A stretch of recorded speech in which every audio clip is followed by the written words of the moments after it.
Hello my friends! It is time for But First a Story.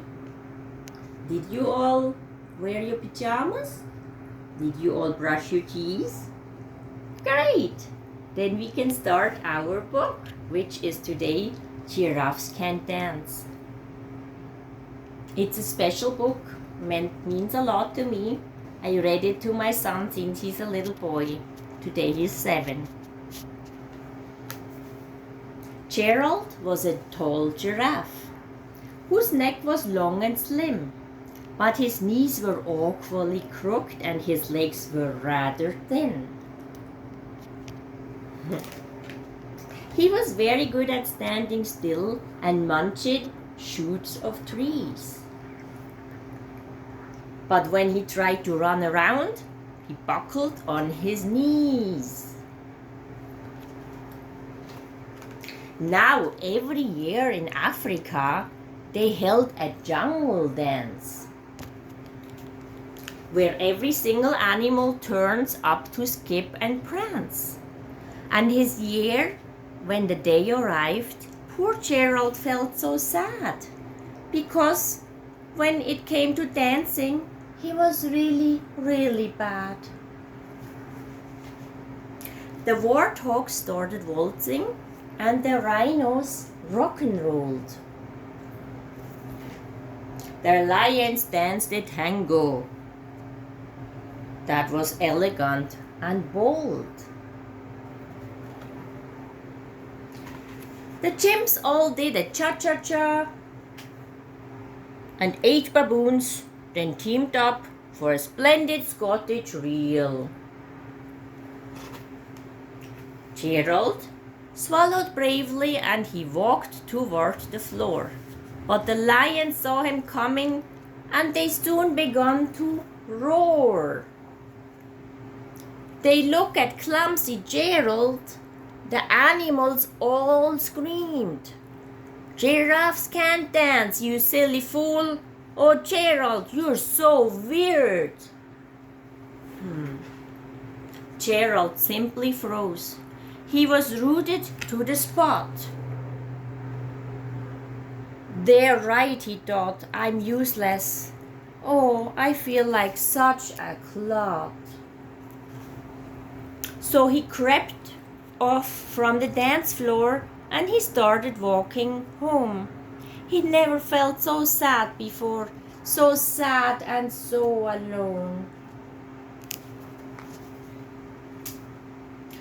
Then he found a little clearing and he looked up to the sky.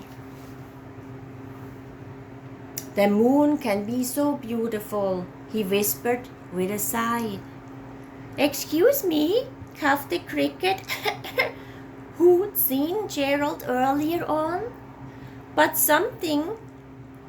sometimes when you're different, you just need a different song." Oh.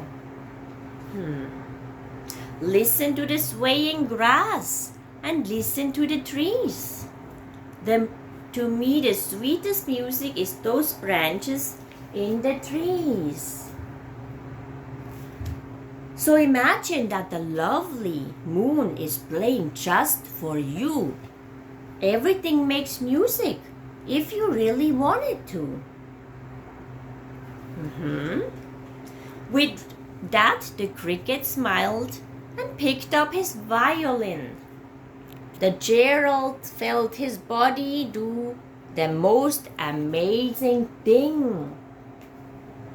His hooves had started shuffling, making circles on the ground. His neck gently swaying, and his tail was swishing around. He drew his legs out sideways and he swung them everywhere.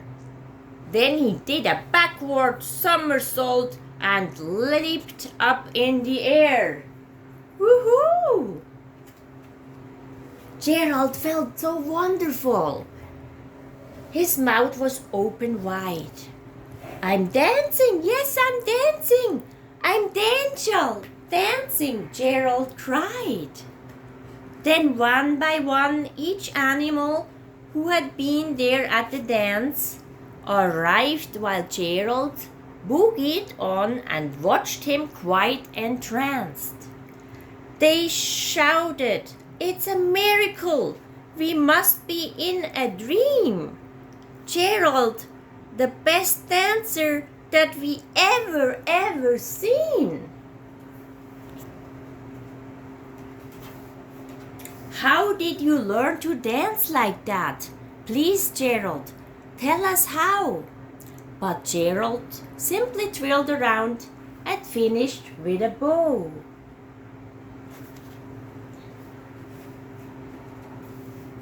Then he raised his head and looked up, and the moon and stars above.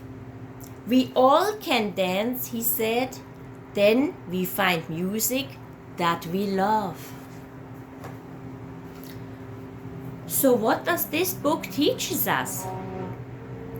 All the animals in the Africa are different. They look different. They had different abilities. But everyone can dance. It just depends if they find the right music. Gerald found his music and he became the best dancer ever. So never let anybody tell you you can't do something, because you can.